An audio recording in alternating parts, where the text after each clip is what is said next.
안녕하세요. 네. 오늘 아침부터 오신 분들도 계시고 되게 긴 시간 이 자리에 함께 해주셔서 감사합니다. 저는 소개받은 이화여대 입학사정관 강설아라고 합니다. 혹시 오늘이 저희 몇 번째 수시 설명회인지 알고 계시나요? 네, 답을 다 알고 계시네요. 오늘은 저희 학교의 수시 모집 3차 설명회이자 서울에서 진행하는 마지막 설명회입니다. 이 설명회를 준비를 하면서 오늘은 무엇을 알려드리면 가장 이 자리에 계신 분들이 궁금증이 해소될까 많이 고민을 해봤습니다. 그래서 저희가 오늘 수시 모집 주요 사항을 수시 모집의 A to G로 정리를 해봤습니다. 네, 수시 모집의 모든 것인데요. 제가 모든 것을 설명을 해드리려면 사실은 오늘 이 오후가 다 부족한 시간입니다. 그래서 여러분들이 지금 앉아 계신 학부모님들이나 지원자분들께서 적어도 수시의 전형에 대해서라거나 어떤 전형을 지원해야 되겠다는 마음속으로 정하고 오셨을 거라고 생각을 했습니다. 그래서 오늘은 전형에 대해서 자세한 거를 설명해 드리는 시간이 아니라 적어도 수시를 지원을 하실 때 이런 점들을 고려하시면 좋으실 것 같다라는 정보 위주로 많이 질문해 주셨던 거 위주로 정리를 해보았습니다. 네, 목차 먼저 설명드리겠습니다. 일단 오늘 처음 공개하는 것인데요. 면접이라던가 논술고사의 입시 시간에 대해서 많이 궁금해하셨던 것 같습니다. 그래서 오늘 처음으로 수시 모집 일정 확정된 것 알려드릴 예정이고요. 전형을 선택하는 데 있어서 저희에게 가장 질문을 많이 하시는 것이 경쟁률이라던가 충원율에 대해서 많이 질문을 하십니다. 예, 제가 이 자리에 서서 너무 떨려가지고요. 심호흡 한 번만 해도 될까요? 네. 네, 그래서 전형 선택을 하실 때 저희에게 많이 질문해 주시는 것 안내해 드릴 거고요. 그리고 가장 궁금해 하셨던 전형별로 내신 분포를 간략하게 설명을 드리겠습니다. 그리고 나서는 전형별로 이화여대에 주요하게 많이 관심을 가지고 계신 전형에 대해서 논술, 학생부 전형, 특기자 전형의 준비 요령을 간단히 안내 드리겠습니다. 그리고 올해 이화여대 면접이 가장 달라진 거 알고 계시나요? 네, 면접에 대해서 안내를 드리고 혹시 모집 단위를 고려하실 때 주의하셔야 되는 것, 그리고 마지막으로 이러한 것들을 통해서 그럼 내가 가진 원서 6장을 어떻게 쓰면 좋을까까지 안내를 드리도록 하겠습니다. 그럼 본격적으로 시작해 볼까요? 네. 먼저 수시 모집 일정입니다. 사진 찍으실 준비 많이 하고 계시는 것 같은데요. 오늘 처음 공개해 드립니다. 네, 가지고 계신 모집 요강의 9쪽에 나와 있습니다. 네. 저희가 사실은 고교 추천 전형을 10월 22일과 24일 양일간 면접을 보는 걸로 안내를 드렸는데요. 모집 단위가 얼마 전에 확정이 되어서 이와 같이 안내 드리겠습니다. 선발하는 모집 단위별로 22일 토요일에 자연대, 엘텍공대, 사범대 자연, 신산업융합대학 자연 선발할 예정이고요. 그리고 나서 일요일에는 인문대, 사회대, 사범대 인문, 경영대, 신산업융합대학 인문 선발할 예정입니다. 본인이 지금 지원을 고려하시는 전형을 찾으시고 일자를 확인하시고 내가 지원하고자 하는 모집 단위는 언제 면접을 보시는가를 확인을 해주시면 될 것 같습니다. 어학특기자와 국제학특기자가 같은 날로 되어는 있지만 사실은 두 전형은 중복 지원을 고려하는 친구들도 많기 때문에 이화여대에서 이를 배려하여 시간을 안배할 예정입니다. 수학과학 특기자 10월 22일 토요일 예정되어 있고요. 예체능 서류 전형 가운데 면접이 있는 체육과학부는 10월 30일에 진행할 예정입니다. 논술 전형은 작년과 동일한 입시 시간입니다. 인문계열 1 오전 9시, 인문 2 오후 5시 반, 네, 자연계열 1, 2는 모두 오후 1시 반에 네, 입시를 하실 예정이십니다. 네, 모두 확인하셨나요? 그러면 이제부터는 전형을 선택하는 데 도움이 되실 정보들을 안내하도록 하겠습니다. 먼저 논술 전형부터 경쟁률과 충원률을 안내드릴 예정인데요. 논술 전형은 인문계열 1, 2, 자연계열 1, 2, 그 다음에 인문계열 1, 2, 자연계열 1에서 논술 유형을 선택하게 되는 스크랜튼 자유전공학부까지 크게 유형을 나눠보았습니다. 사실 경쟁률은 보시면 알겠지만 30대 1을 다 훌쩍 넘는 수치인데 가장 중요한 것은 실질 경쟁률이 얼마인가일 것 같습니다. 그래서 보시면 저희한테 많이 질문을 하시는 게 그러면은 결시율은 얼마예요? 수능 최저를 못 맞추는 친구들은 얼마나 되죠? 이렇게 많이 물어보시거든요. 그 모든 것을 합쳐서 저희가 실질 경쟁률로 안내를 드리고 있습니다. 충원율이 많이 높지가 않은 이유는 논술 같은 경우는 친구들이 대부분 본인이 원하는 모집 단위를 선택하는 경우가 많은 것 같습니다. 그런 의미에서 충원율이 크게 높지 않습니다. 네, 다음은 고교 추천 전형입니다. 이화여대의 학생부 교과 전형입니다. 작년에 저희가 380명 모집을 했었고요. 경쟁률은 인문계열 6.8대 1, 자연계열 5.6대 1 정도였습니다. 고교 추천 전형은 저희가 일반계 고등학교에서 한 학교당 6명의 추천 인원을 받기 때문에 대부분의 경쟁률이 이 정도를 크게 넘지 않습니다. 대신에 그 지원을 고려하는 학생들이 저희 학교를 비롯해서 우수한 다른 대학을 같이 지원을 고려하고 있기 때문에 충원율을 유의해서 보시면 좋을 것 같고요. 올해는 저희가 70명의 선발 인원이 늘었기 때문에 총 450명을 선발할 예정입니다. 이화여대에 가장 많은 인원을 선발하는 미래인재 전형입니다. 작년에 저희 550명 선발했었고요. 경쟁률은 인문계열은 9.8대 1, 자연계열은 6.2대 1 정도였습니다. 올해도 미래인재 전형은 70명이 늘어난 620명을 선발할 예정입니다. 특기자 전형인데요. 특기자 전형은 다른 전형들에 비해서 경쟁률이 다소는 낮다라고 보실 수는 있지만 특기자 전형의 특징상 제한된 그룹에서 친구들이 지원을 고려하고 있기 때문에 내가 각각의 특기에 대해서 준비가 되었다. 교내의 활동을 통해서 이것을 쌓아왔다 하는 친구들이 지원을 고려하는 전형입니다.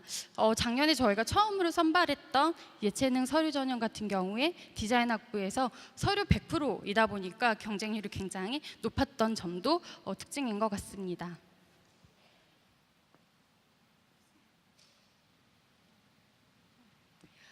전형별로 합격자 내신 분포를 안내 드리도록 하겠습니다. 네.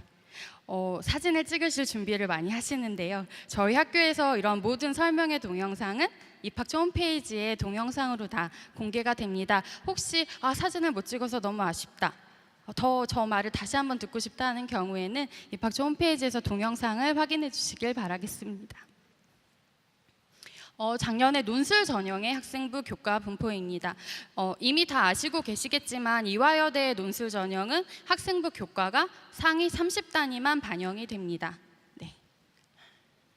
그렇기 때문에 여기 나와 있는 이쪽 칼럼의 등록자, 현재 이화여대를 다니고 있는 친구들의 평균 성적은 그 친구들의 고등학교 1학년 1학기 때부터 3학년 1학기 때까지 국영수 사과 교과군의 상위 30단위의 평균입니다. 전 단위의 평균이 아니기 때문에 지금 내가 갖고 있는 전 단위 성적보다 해당하는 상위 30단위를 뽑았을 때는 본인도 이것보다 더 높게 계산될 수도 있다는 점에서 고려를 하셔야 되고요. 이화여대에서 만약에 학생부 교과라는 단어가 있고 교과를 정량적으로 등급을 반영한다고 하는 경우에는 이와 같이 1등급이면 몇 점, 2등급이면 몇 점과 같이 교과에 대해서 등급 점수를 부여하게 됩니다. 그래서 교과 성적은 논술 전형에서는 이와 같이 평균 2등급 전후로 계산이 되고요. 오히려 최고점과 최저점을 보시면 알겠지만 이 정도 등급만 돼도 논술에서 합격을 할 수 있구나. 그럼 논술에서 더 중요한 건 무엇일까요? 네. 논술을 잘 쓰는 게 더 중요하겠다라고 여기서 힌트를 얻으시면 됩니다. 다음으로 이화여대 학생부 교과 성적이 또 정량적으로 반영되는 전형이 또 있습니다. 학생부 교과 고교 추천 전형입니다.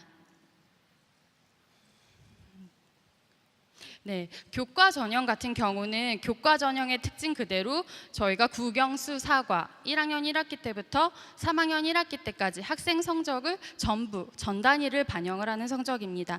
보시면 알겠지만 대부분의 친구들이 1등급 때 초중반을 형성을 하고 있습니다. 본인의 위치를 여기서 가늠을 조금 하실 수 있을 것 같습니다. 다른 모집 단위 보여드리겠습니다. 네, 이 역시도 마찬가지로 1등급 정도로 내신을 잘 관리해온 학생부의 교과형 친구들이 주로 지원을 하는 전형이구나 라고 아시면 될 것 같습니다. 이 다음으로 저는 학생부 종합전형인 미래인재 전형의 내신 성적 분포를 보여드릴 건데요. 제가 분포라고 말씀을 드리는 이유는 저희 학교의 종합전형 같은 경우는 교과 성적이 정량적으로 반영이 되지 않습니다. 네. 그 뜻은 종합전형에서는 내가 1등급이 몇 개인지 2등급이 몇 개 섞였는지에 따라서 나의 당락이 좌우되지 않는다는 뜻입니다. 그러면은 뭐가 더 중요할까요? 네, 뒤에 더 자세히 설명을 드리겠지만 전반적인 나의 학업 역량, 학교 활동의 우수성으로 그것들이 다 정성평가가 되기 때문에 지금 제가 다음에 보여드리는 종합전형의 성적 분포는 절대적인 것이 아니라는 것을 먼저 유의하시기를 부탁드리겠습니다. 작년에 미래인재 전형에 지원을 해서 합격을 한 친구들의 성적 분포입니다. 이거는 저희가 이 성적이면 꼭 이화여대에 들어올 수 있어 라는 뜻이 전혀 아니고요. 많이 문의를 하셔서 저희가 거꾸로 찾아봤습니다. 지금 이화여대를 다니고 있는 친구들은 종합전형에서 어떤 성적을 가지고 들어왔을까? 보시면 알겠지만 1등급부터 3등급까지 굉장히 많이 성적이 몰려있다는 것을 알 수 있고요. 이 정도만 되면 나의 교과 성적뿐만 아니라 나의 활동에 의해서 더 이화여대에서 강점을 가질 수 있겠구나라고 생각을 해보시면 좋을 것 같습니다. 모집 단위별로도 보여드릴까요? 네. 모집 단위별로 보시면 저희가 최소값과 최대값을 보여드리고 있습니다. 말씀드린 것처럼 이것은 그 학생의 교과 성적이 이와 같이 정량적으로 계산되어 이화여대에 평가가 되었다는 뜻이 전혀 아니고요. 이런 학생들이 모집 단위에서 지금 학교를 다니고 있구나라고 참고를 해주시기를 바라고요. 실제로 올해 전형에서는 이보다 더 최소값이 나올 수도 최대값이 더 커질 수도 있습니다. 결국에는 본인의 활동을 다시 한번 점검을 해보시기를 바라겠습니다. 제가 지금까지 이화여대 일정 안내를 해드렸고요. 그다음에 경쟁률, 내신 성적, 분포에 대해서 안내를 해드렸습니다. 지금부터는 전형별로 준비를 어떻게 하면 좋을지를 간단히 안내해드리도록 하겠습니다. 먼저 논술 전형입니다. 앞서 혹시 들어오시는 길에 앞에서 저희 모의 논술 문제 받으셨나요? 네, 거기를 보시면 저희가 크게 4개 유형의 시험지를 제공을 해드렸습니다. 인문계열 1, 자연계열 인문계열 1, 인문계열 2, 자연계열 1, 자연계열 2 논술을 준비를 해드렸는데요. 각각의 논술 유형은 그 모집 단위에서 어떤 학생들을 뽑고자 하는가에 따라서 나눠진다고 보시면 됩니다. 내가 가고 싶은 모집 단위가 어떤 논술 유형을 보느냐를 보시고 그 논술에 맞게 준비를 해주시면 됩니다. 인문계열 1의 논술에서는 가장 큰 특징이 지문에 영어 지문이 포함이 됩니다. 네, 영어라고 하시니까 저기 앞쪽에 어머니께서 굉장히 눈이 커지셨는데요. 네, 영어 지문은 모두 교과서에서 나오기 때문에 학생들에게 전혀 어렵지가 않아요. 그리고 만약에 고교 교육과정 이상의 영어 단어가 나오는 경우에는 저희가 그에 대해서는 모두 해석을 해드립니다. 그리고 인문계열 2 같은 경우는 모집 단위를 보시면 알겠지만 모두 사회과학 계열의 모집 단위입니다. 그러다 보니까 저희가 문항 중에 한 문제는 도표나 통계 자료를 해석하는 문제가 나오고요. 이거 수리 논술 아니야? 라고 생각을 하시지만 사칙연산 정도만 할 수 있으면 됩니다. 네, 여기 사칙연산 모르는 친구도 있나요? 네, 덧셈, 뺄셈, 곱셈, 나눗셈 정도면은 해결할 수 있는 문제가 나오기 때문에 수리라기보다는 자료를 어떻게 해석하는가의 문제다라고 생각하시면 될 것 같습니다. 자연계열 1, 2는 모두 간단하게 수학 문제만 나옵니다. 네, 이화여대는 과학은 출제하지 않고 있습니다. 어떻게 작성하면 좋으실지 간단히 짚어드리겠습니다. 사실 논술을 어떻게 준비하면 좋을지에 대해서 더 상세한 동영상은 마찬가지로 이화여대 입학체험 홈페이지에 이미 업로드가 되어 있습니다. 그래서 오늘 이후로 혹시 내가 이화여대 논술을 한 번 더 써볼까 더 궁금한데 하는 분들은 입학처 홈페이지에서 이러한 준비 방법이나 모의 논술 특강 같은 거를 찾아보시면 좋을 것 같습니다. 먼저 이화여대의 논술은 본인이 창의적으로 답안을 해석하는 문제는 아닙니다. 보시는 바와 같이 제시문과 논제를 이해하고 분석해서 답을 쓰는 문제입니다. 그리고 아는 것을 자랑하듯 기술하지 말 것이라고 저희가 이렇게 강조를 해드린 이유가 뭐냐면 저희 논술은 모두 고교 교육과정 내에서만 나오게 됩니다. 그러다 보니까 친구들이 반가운 개념, 반가운 지문이 나오면 보자마자 그거에 대해서 막 쓰기 시작하는 거예요. 예를 들어서 이런 문제가 나왔다고 한번 생각을 해보세요. 수박과 딸기가 있는데 메론의 관점에서 한번 수박과 딸기의 차이점을 기술해 보라라고 하는 경우에 친구들은 사실은 수박도 굉장히 익숙하고 딸기도 굉장히 익숙하거든요. 그래서 수박은 맛있고요, 딸기도 맛있어요 라고 답을 써요. 그런데 문제에서 요구하는 바는 멜론이 보기에 수박과 딸기의 차이점이 뭐지? 라는 걸 물어보는 거거든요. 그런 점에서 3번과도 연관이 됩니다. 논제에서 요구하는 바를 빠뜨리지 말고 쓰셔야 합니다. 마지막 고사 시간 내에 완성된 글을 쓰셔야 되는데요. 고등학생이 몇 분 동안 수업을 듣고 있는지 아시나요? 네. 50분 동안 수업을 주로 듣습니다. 그러다 보니까 친구들이 저희는 모두 논술이 100분 동안 시험을 보게 되거든요. 그러니까 100분이라는 시간 관리를 하는 거에 어려워할 수도 있어요. 그러니까 논술을 준비를 할 때는 이화여대뿐만 아니라 다른 대학 논술도 준비를 하실 때는 그 학교에서 요구하는 고사 시간 내에 답을 작성하시는 연습을 하셔야 할 것 같습니다. 네. 논술은 조금 정리가 되셨나요? 네. 작년에 논술 점수인데요. 작년에 친구들은 인문계열 같은 경우는 70점대 중후반, 자연계열은 90점대의 점수가 평균 점수였습니다.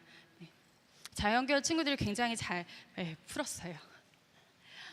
저희가 매년 문제를 제출을 할 때는 총 3문제가 저희 이화여대 논술에서 나오게 되는데 3문제 가운데서 2문제 정도는 완벽하게 작성을 하고 1문제 정도에서의 부분 점수를 받으면 합격이 가능하다라고 안내를 드리고 있거든요. 실제로 그렇게 맞은 친구들이 주로 70점대 중후반의 점수를 가지고 오게 됩니다. 자연계열 같은 경우도 올해는 그 정도의 점수대로 학생들이 합격이 가능할 것 같습니다. 다음으로 학생부 전형입니다. 가장 관심 많으신 전형이죠. 네. 이것도 저희가 올해 처음 지금 이 자리에서 공개를 하는데요. 이화여대에선 서류 평가를 어떻게 하나요? 어떤 것을 가장 중요하게 보나요? 많이 질문을 해주셨어요. 그래서 공개를 해드리겠습니다. 이화여대에서는 서류 평가에서 크게 3가지 평가 요소를 활용하고 있습니다.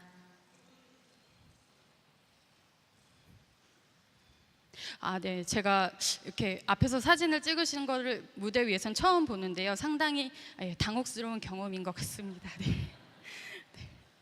네. 조금 시간을 드리는 게 맞는 거겠죠. 네. 네, 학업 역량과 학교 활동의 우수성, 발전 가능성을 보게 됩니다. 학업 역량은 단순히 내신을 점수하겠다는 뜻이 아니고요. 어느 것을 반영하는지를 보시면 알겠지만 기초학업 역량뿐만 아니라 수상 내역이라던가 학생의 교과 세부 능력 및 특기 사항까지 같이 고려를 하게 되고 물론 자소서와 추천서도 함께 봅니다. 2번, 학교 활동의 우수성을 평가를 할 때도 교과 세부 능력 및 특기 사항, 수상 내역, 창체, 행발 이 모든 것과 자소서, 추천서를 같이 보게 됩니다. 네, 발전 가능성도 학생부의 여러 요소와 자소서, 추천서를 같이 보면서 평가를 하게 됩니다. 정말 학생부를 다 보나요? 예, 저희는 다 보면서 평가를 하고 있습니다. 여기서 이 다음으로 이거를 공개를 해드린 다음에도 질문을 사실 하시는 것들이 2가지 정도가 있는데요. 그렇다면 이화여대 인재상은 뭔가요? 이런 질문 많이 하시는 것 같아요. 그런데 혹시 학교에서 이화여대 인재상에 맞게 학생들이 공부를 하고 있나요? 아니겠죠. 학생들은 사실은 본인의 고등학교에서 기르고자 하는 인재로 지금 성장을 잘하고 있습니다. 그런데 그렇게 성장을 하는 와중에 본인이 어떤 역량을 길렀는지가 이화여대에서 궁금한 점입니다. 그런 것들이 이렇게 학생부 전반에 잘 드러나 있기를 저희는 기대를 하고 있고요. 또 다른 거는 그러면은 전공 적합성은 또 어디서 보나요? 이렇게 얘기를 하시는데 이화여대 모집 요강 어디에도 전공 적합성이라는 단어는 사용하지 않고 있습니다.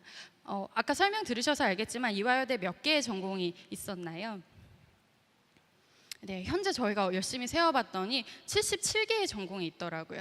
고등학교 친구들이 이화여대 모든 전공을 탐색을 하고 그 다음에 나는 이과를 가야지 라고 선택을 하는 것은 사실상 굉장히 어려운 일입니다. 오히려 그 친구들은 전반적인 나의 전공에 대한 관심도에 따라서 본인의 역량을 길러 나가고 있는 중이다라고 저희는 생각을 하고 있습니다. 이화여대에서 사실은 학생부 종합전형을 통해서 만나고 싶은 친구는 본인의 학교 생활을 본인이 스스로 찾아서 본인이 가진 지금의 교육 환경 안에서 최선을 다한 친구를 저희는 만나고 싶습니다. 그렇다면 또 물어보세요. 어떤 활동이 그러면 꼭 있어야 하나요? 또는 대표적인 사례는 없나요? 물어보시는데요. 저희가 만약에 올해 620명을 뽑게 되면 620명 모두 다른 학생들이 들어오게 됩니다. 오히려 한 명 한 명의 지원자들이 내가 가장 이화여대 대표 사례야 라고 할 정도로 본인의 역량을 잘 자랑을 해주시기를 저희도 기대하고 있겠습니다. 그러면 여기 자소서가 굉장히 이렇게 반영이 많이 되는데 반영 비율이 따로 있나요? 아니요, 따로 없습니다. 저희는 학생부 자소서 추천서를 전부 보면서 학생을 평가를 하고 있습니다. 그럼 자소서는 어떻게 쓸까요? 자소서 작성 요령을 간단히 안내드리겠습니다. 네. 자기소개서라고 하면 이화여대에서 뭐라고 정의를 내리고 있냐면요, 내비게이터라고 정의를 내리고 있습니다. 보통 내비게이션은 목적지까지 가장 빨리 가는 내비게이션이 가장 좋은 내비게이션입니다. 그리고 목적지가 굉장히 주소가 정확해야지 좋은 내비게이션인데요. 이 내비게이션은 전혀 다른 내비게이션이에요. 네. 입학사정관들한테 저의 학생부에 이런 면들을 봐주세요 하고 경유지를 많이 찍어주시는 게 좋은 내비게이션이 되는 게 이화여대의 자소서입니다. 또 어떤 학생 같은 경우는 경유지는 많지 않지만 목적지의 크기가 큰 학생들도 있어요. 본인이 활동을 굉장히 심도 있게 했다거나 굉장히 열심히 한 진정성이 잘 드러나 있다고 하는 경우에는 목적지의 범위가 크거나 목적지가 굉장히 크겠죠. 그런 경우에도 이화여대에서는 잘 평가를 하고 있습니다. 그래서 이화여대는 자소서에서 대교육 공통문항만 사용하고 있습니다. 1번과 2번과 3번인데요. 1번에서는 사실 고등학교와 학업이 주요 키워드입니다. 고등학교 기간 동안 내가 학업 역량 부분에서 더 보여줄 게 없을까를 생각하는 것이 1번 문항이고요. 2번 문항은 고등학교 동안 내가 의미를 두고 열심히 한 활동이라고 생각을 하시면 됩니다.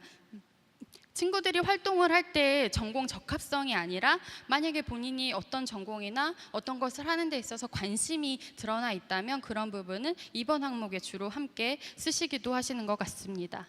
3번 활동도 학교 생활 가운데서 본인이 실천한 역량에 대해서 쓰게 되어 있습니다. 그래서 자소서는 사실은 이화 100일장을 저희가 하는 것이 아니고 이화 경필대회를 하는 것이 아니기 때문에 내가 고등학생의 마음으로 나의 활동을 가장 잘 써주신 게 좋은 자소서인 것 같습니다. 그래서 자소서에도 좋은 샘플이라거나 가장 잘 쓴 자소서가 중요한 게 아니라 아까 말씀드린 것처럼 학생부에 있는 내용을 내가 잘 의미를 부여하고 나의 경험을 잘 설명해 주는 게 좋은 자소서인 것 같습니다. 특기자 전형에 대해서 설명을 드리겠습니다. 특기자 전형은 사실은 이러한 특기가 전형별로 명확하게 안내가 되어 있습니다. 보시면 알겠지만 어학특기자는 어학 역량이 중요합니다. 교내외 활동이나 실적들에서 나의 어학과 관련한 역량이 잘 드러나 있느냐가 중요하고요. 수학과학 특기자는 수학 또는 과학 분야에서 내가 교내외에 활동을 한 거, 수상한 거 이런 게 중요하게 되고요. 국제학 특기자는 글로벌 역량입니다. 글로벌 역량이라는 것은 영어로 국제학이라는 학문을 할 만한 역량이 있느냐가 중요하고요. 예체능 서류 전형은 각각 디자인 학부와 저희가 체육과 학부를 뽑고 있는데요. 디자인 역량과 체육 역량뿐만 아니라 학업 역량도 중요하게 고려가 되고 있습니다. 저희 어머니도 그러시는데 굉장히 딸에 대한 애정이 되게 크시잖아요. 그래서 잠재력을 무한대로 보시는 것 같아요. 그래서 혹시 이 자리에서 이러한 설명을 듣고 우리 딸은 지금 이런 부분에 잠재력이 있는 거는 같은데 발현이 아직 안 됐어. 그러면 대학에 들어가서 잠재력을 발현을 할 수 있으니까 지원을 해볼까라고 생각을 하시면은 이미 발현된 친구들이랑 경쟁을 하셔야 돼요. 그런 면에서 특기자 전형은 이미 나의 이러한 잠재력이 교내외 활동을 통해서 잘 발현이 되어 있는 학생들이 고려를 해주시면 좋을 것 같습니다. 특기자 전형에서는 자기소개서가 아닌 활동보고서를 씁니다. 네. 자소서는 아까 설명을 드린 것처럼 나에 대해서 더 풍부한 설명을 덧붙일 수 있는 자료이고요. 활동보고서는 말 그대로 내 활동과 실적을 적는 리스트입니다. 네. 그런 면에서 저는 활동이 너무 많은데 활동보고서에 칸이 너무 제한되어 있어요 라고 하면은 본인이 그럼 역량이 가장 잘 드러난 것을 취사 선택해서 잘 기록을 하는 것도 학생이 선택해야 될 역량인 것 같고요. 활동이 너무 적은 경우라도 걱정을 하시지 않으셔도 됩니다. 심도 있는 활동을 통해서 나의 역량을 잘 보여준다면 그 역시도 좋은 평가를 받을 수 있습니다. 증빙 서류는 증빙 서류입니다. 네. 제가 이화여대 입학사정관입니다를 증빙을 하기 위해서 어떤 자료들이 필요할까요? 지금 제가 이제 대강당에서 이렇게 설명회를 하는 것을 찍은 사진, 또는 제가 그동안에 평가한 학생들이라던가 모든 활동들을 다 모아서 포트폴리오를 만들어서 낼 수도 있어요. 그런데 그보다 간편한 방법은 이화여대에서 재직증명서 한 장을 떼는 거예요. 네.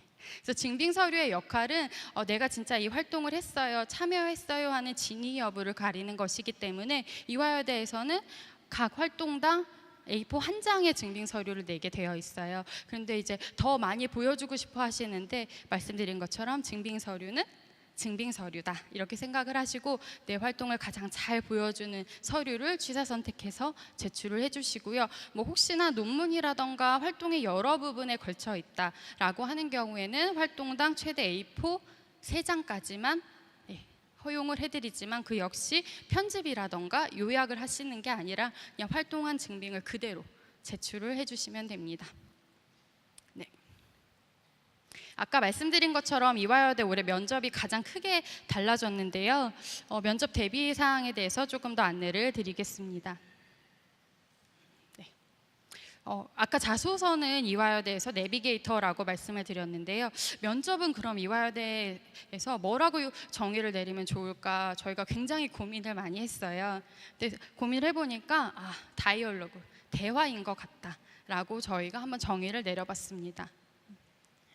사실 이 자리도 저는 지금 와 계신 학부모님들과 대화를 하는 자리라고 생각을 하고 있어요.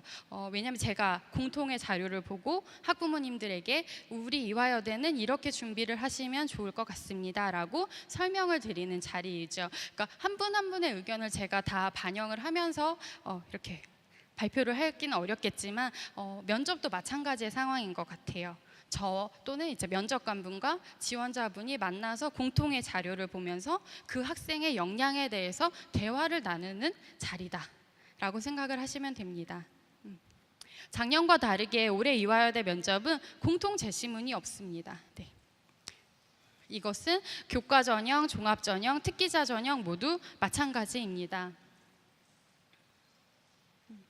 그래서 저희가 학생이 제출한 서류를 기반으로 하는 일반 면접이기 때문에 한 4가지 정도로 주요 사항을 정리를 해봤습니다.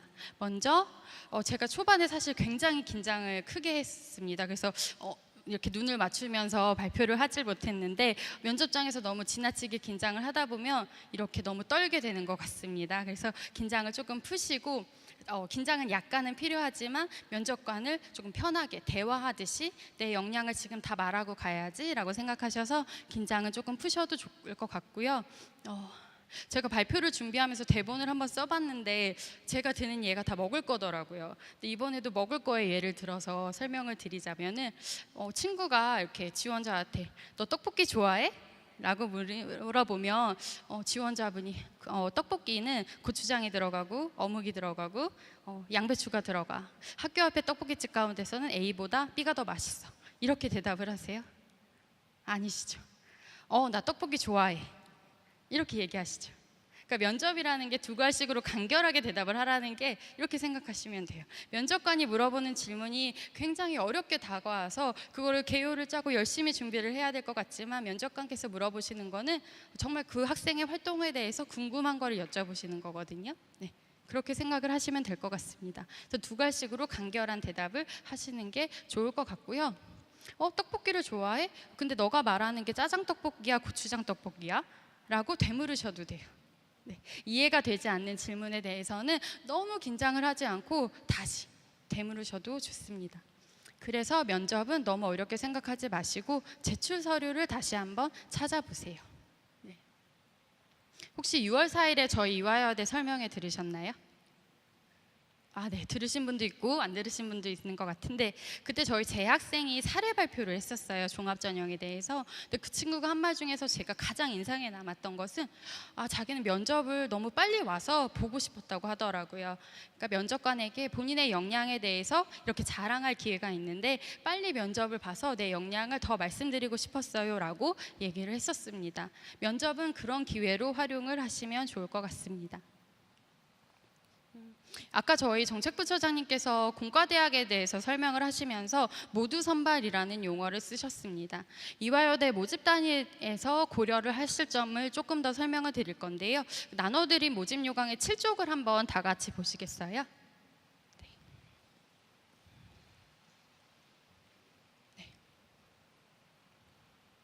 7쪽에 보면 수시 모집의 모집 인원이라던가 모집 전형에 대해서 7, 8쪽에 걸쳐서 표가 쭉 있습니다. 이화여대에서 인문, 자연 계열을 어떻게 나누느냐에 대해서 설명을 드리려고 하는데요. 혹시 가운데 부분에 융합 콘텐츠 학과를 찾으셨나요? 네, 융합 콘텐츠 학과는 독특한 과입니다. 논술에서는 그 학생은 어떤 응시 계열로 지정이 되어 있나요? 찾으셨어요? 네, 자연 계열의 논술을 보고 수능을 보게 지정이 되어 있는데요. 그 옆에 칸에 보면은 인문 계열이라고 되어 있는 전형을 쭉 따라 올라가시면 미래인재 전형에서는 그 학생들은 인문 계열에 지정이 되어 있습니다. 이화여대에서 이렇게 응시 계열이라고 나와 있는 경우는 다른 것을 말씀드리는 것이 아니라 수능에서 이 학생이 수학 가를 볼 것인가, 수학 나를 볼 것인가 에 따라서 나눠지게 됩니다. 그래서 흔히 많이 물어보시는 게 교차 지원이 가능한 과가 어디예요? 라고 물어보시는데, 교차 지원이라는 것은 내가 수능을 인문을 보든 자연을 보든 지원이 가능한 과라는 의미로 해석을 한다면 이화여대에서는 교차 지원이 가능한 과가 앞서 얘기 드린 엘텍공대가 해당이 되는데, 이것은 수능 영역의 교차 지원이 해당이 되기 때문에 설명이 되는 모집 단위입니다. 그래서 엘텍공대는 인문계열과 자연계열이 모두 지원이 가능한, 교차 지원이 가능한 모집 단위인데, 평가를 할 때는 인문과 자연으로 나눠서 평가를 하겠다 라는 뜻으로 이해를 하시면 됩니다. 인문계열을 평가를 할 때는 일반적으로 인문계열의 교육과정을 이수한 학생들에 해당하는 평가 기준을 따르게 되고요. 자연계열로 평가를 할 때는 일반적으로 자연계열에 해당하는 교육과정을 이수한 학생들이 가지고 있는 활동을 바탕으로 평가를 한다라는 뜻입니다. 이렇게 말씀드린 것처럼 교차 지원은 수능의 영역에 반영이 되는 것이기 때문에 만약에 수능 최저가 없는 전형들이라면은 본인의 유불리를 조금 결정을 하셔가지고 지원을 고려하시면 될 것 같습니다. 네, 지금까지 제가 총 6가지로 이화여대의 수시 모집의 주요 사항에 대해서 안내를 드렸는데요. 조금 마음이 정리가 되셨나요? 네, 필요한 정보들이 많이 담아 있었으면 좋았을 것 같고요. 마지막으로 그러면 정리를 하는 시간으로 수시 모집에서 그러면 6회를 내가 가진 원서 6장을 어떻게 쓰면 좋을까 한번 생각을 해보실 기회를 드리겠습니다. 네, 잠깐 한번 화면을 보시면서 생각을 해보세요. 내가 이쪽에 학생부형 학생인가? 아니면 나는 수능형 학생인가? 라고 잠깐만 생각을 한번 해보실 시간을 드리겠습니다. 네. 3학년 학생들을 만나보면 지금 자기의 장점보다는 단점을 먼저 생각하는 것 같더라고요. 근데 지금은 장점이 더 발휘될 수 있는 전형을 선택하시는 시기인 것 같아요. 그래서 보시면 크게 학생부와 수능 전형으로 나눴는데 이쪽 오른쪽 대각선 끝에서 저쪽으로 이렇게 선을 쭉 긋는다고 한번 생각을 해보세요. 네, 그러면 이쪽 하단의 삼각형은 수능형 학생이 선택을 하면 좋은 전형일 거고요. 저쪽 상단의 삼각형은 학생부형 학생이 선택하면 좋은 전형이 되겠죠. 그래서 사실은 친구들이 모든 친구들이 학생부 종합전형을 쓰니까 나도 불안하니까 하나를 더 써야 되지 않을까 막 생각을 하시는 것 같아요. 근데 학생이 어떤 유형의 학생이냐에 따라서 모든 친구들이 종합전형을 쓸 필요는 없어요. 논술이라던가 수능의 카드를 활용하는 게 더 좋은 친구들도 있고요. 또 어떤 친구들은 나는 학생부형 학생이니까 나는 아무것도 안 하고 모든 학교에서 학생부 종합전형만 쓸 거야 이러는 친구들도 있거든요. 그런데 아까 설명을 드린 것처럼 예를 들어 이화여대 논술에서는 교과와 논술 가운데서 논술이 더 중요하기 때문에 어쩌면 내가 한 장 정도는 그 논술이 잘 적합한 학교를 지원을 고려하는 것도 나쁘진 않겠다 라는 설명을 오늘 드리는 것 같습니다. 그래서 이렇게 쭉 보시면서 내가 강점이 있는 전형을 잘 선택을 해봐야지 이화여대뿐만 아니라 다른 학교 지원을 고려할 때도 그 전형에서 내 강점이 잘 드러날 수 있나를 먼저 보시기를 추천을 드리겠습니다. 오늘 조금 찾으신 것 같으세요? 네. 사실은 지금 이 자리가 저에게 더 큰 부담이 되는 게 왜 그러냐면 사실 지금 이 시점이 3학년 친구들에게 가장 절실한 순간이에요. 방학이 시작되고 공부는 조금 슬슬 지쳐갈 때고 수능은 100일이 남았고 이화여대는 가고 싶은데 갈 수 있을까? 네. 그래서 어머니들에게도 굉장히 절실한 시간이고 학생들에게도 절실한 시간이라서 그런 마음에 조금 제가 오늘 도움을 드렸으면 참 좋을 것 같습니다. 마지막으로 혹시 오늘 제가 설명드린 거 말고도 더 궁금하신 점들이 많으실 것 같아요. 아까 계속 말씀드린 것처럼 이화여대 입학처를 많이 이용을 해주시면 좋습니다. 저희 입학처 홈페이지 들어오시면 수시와 정시, 그다음에 입학 상담, 그다음 학교에 대한 부분까지 안내를 받으실 수 있는 부분들이 많이 있습니다. 오늘 한 입학 설명회 동영상 곧 있으면 올라갈 거고요. 그 외에도 논술이라던가 각종 자료들이 많이 있기 때문에 이러한 것을 많이 활용을 해보시고요. 오늘 벌써 저희가 선착수 번호표 배부가 아침 일찍 굉장히 많은 분들이 오셨었는데요. 혹시 오늘 내가 상담을 못 받아서 너무 아쉽다, 더 궁금하시다 하시는 분들은 이화여대 입학처가 정문에서 가까이 있습니다. 전화 주시고 미리 말씀 주시면 저희가 상담 해드릴 수 있으니까요. 입학처를 많이 이용을 하셔서 정확한 정보와 본인에게 맞는 전형을 찾으셔서 올해 좋은 결과가 있으시기를 기대하겠습니다. 네, 감사합니다.